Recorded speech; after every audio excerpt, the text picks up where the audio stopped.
Taxi ஆப்பின் உத்தரவாதம். Trip cancellation இல்லை, எக்ஸ்ட்ரா பேமெண்ட் இல்லை, நியாயமான கட்டணம். இதுவே ஃபாஸ்ட் ட்ராக் டாக்ஸி ஆப்பின் உத்தரவாதம்.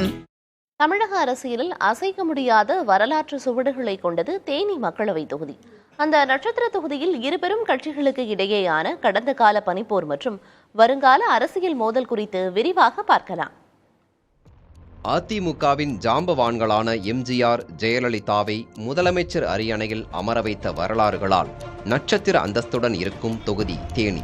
ஸ்டார் அந்தஸ்து காலம் காலமாய் தொடர்வதற்கு தேனியில் அரங்கேறும் அரசியல் அதிரடிகளும் முக்கிய காரணம்.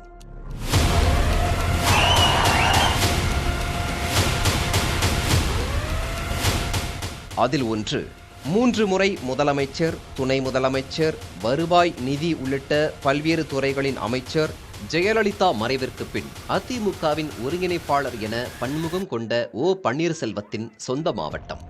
ஓ பன்னீர்செல்வத்திற்கு அடுத்து தேனியின் முக்கியத்துவத்திற்கு இரண்டாவது காரணம் தங்க தமிழ்ச்செல்வன். இவர்கள் இருவரும் மறைந்த முதலமைச்சர் ஜெயலலிதாவின் மிகுந்த அபிமானத்திற்கு உரியவர்களாக இருந்தவர்கள்.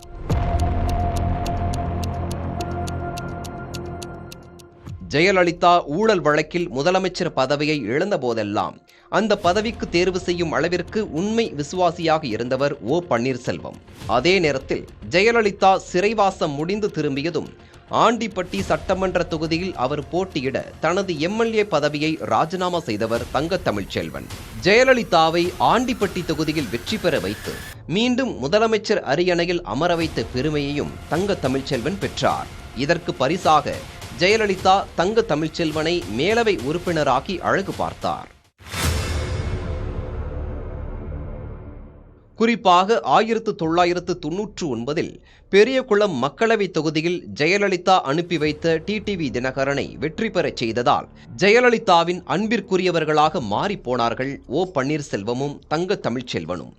டிடிவி தினகரன் வெற்றிக்கு பின் ஜெயலலிதாவின் நேரடி அறிமுகம் பெற்று பெரியகுளம் சட்டமன்ற உறுப்பினர், அதிமுக மாவட்ட செயலாளர், அமைச்சர் என வளர்ந்து முதலமைச்சர் வரை உயர்ந்தார் ஓ பன்னீர்செல்வம். இப்படி ஜெயலலிதாவால் ஈர்க்கப்பட்ட ஓ பன்னீர்செல்வமும் தங்க தமிழ்ச்செல்வனும் அதிமுக என்ற ஒரே இயக்கத்திற்குள் பயணித்தாலும் ஆரம்ப காலம் முதலே இருவேறு துருவங்களாகவே இருந்துள்ளனர். ஓ பன்னீர்செல்வத்திற்கு மட்டும் அமைச்சர் துவங்கி முதலமைச்சர் வரை பதவிகள் வழங்கிய நிலையில் தங்க தமிழ்ச்செல்வனை அமைச்சராக கூட ஆக்காதது அவரது ஆதரவாளர்களுக்கு அதிருப்தி அளித்தது.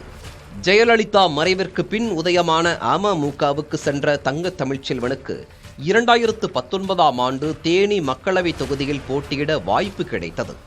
ஓபிஎஸ் மகன் ஓபி ரவீந்திரநாத் குமாரை எதிர்த்து போட்டியிட்ட அவருக்கு தோல்வியே கிடைத்தது. டிடிவி தினகரனுடன் எதிர்த்த மனக்கசப்பை அடுத்து திமுகவில் தன்னை இணைத்து கொண்ட தங்க தமிழ்ச்செல்வன் 2021 சட்டப்பேரவை தேர்தலில் ஓ பன்னீர்செல்வத்தை நேரடியாக எதிர்த்து போடி நாயக்கனூர் தொகுதியில் களம் கண்டார். இருவரிடமும் கடுமையான போட்டி நிலவியது. பெரும் சவாலுக்கு மத்தியில் வெற்றி பெற்றார் ஓ பன்னீர்செல்வம். வரவிருக்கும் நாடாளுமன்ற தேர்தலில் எந்த கட்சியுடன் யார் கூட்டணி வைத்தாலும் செல்வமும் செல்வனும் எதிரெதிர் அணியில் இருப்பது முடிவாகிவிட்டது. எனவே மீண்டும் அரசியல் அனல் பறக்க காத்திருக்கிறது தேனி தேர்தல் களம். புதிய தலைமுறைக்காக தேனியிலிருந்து ஒளிப்பதிவாளர் வடிவேலுவுடன் செய்தியாளர் Ramesh Kannan. Fast track taxi ஆப்பின் உத்தரவாதம். ட்ரிப் கேன்சலேஷன் இல்லை, எக்ஸ்ட்ரா பேமெண்ட் இல்லை, நியாயமான கட்டணம். இதுவே ஃபாஸ்ட் ட்ராக் டாக்ஸி ஆப்பின் உத்தரவாதம்.